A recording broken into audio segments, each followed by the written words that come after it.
Heaven immunity, beloveds. I know I said that was my last video, but God gave me another testament to life, you and I, the body. I want to get you guys to understand what universal means.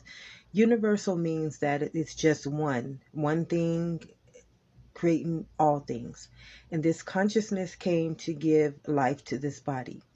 Each and every one of us under the same universal law or natural law of this body. None of us separated because race, religion, or sex.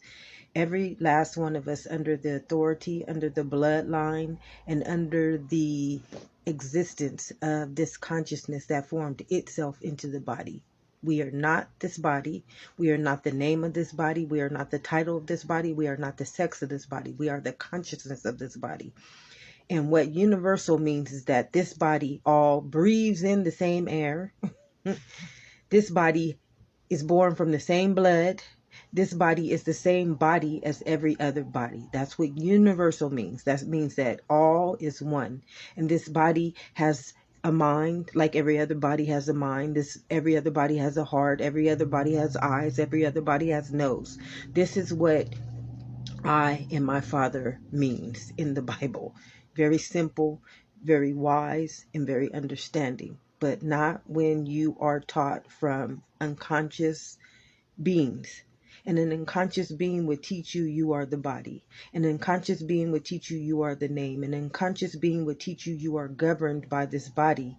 And the body was not even created from the body. The body was created from a cell, and that cell was formed from the blood, which is the consciousness that created itself into this body, which means that the body does not belong to you. It does not belong to our name. It does not belong to our race. It does not belong to our sex. It does not belong to science. It does not belong to sickness. It does not belong to death. It does not belong to anything but consciousness.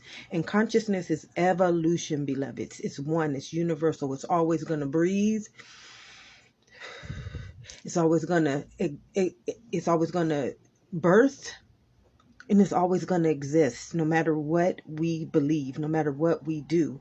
Now we can take this consciousness and we can form it into defileness. We can form it into a toxic body. We can form it into an autoimmunity. We can form it into evil. We can form it into good. We can form it into heaven. We can form it into the devil's will. We can form this consciousness into anything in this body. And it is our bloodline that will continue to create evolution in other living bodies as a universal law that we keep creating against our biological right, which is the truth, and the truth that shall set us free, beloveds. God bless us.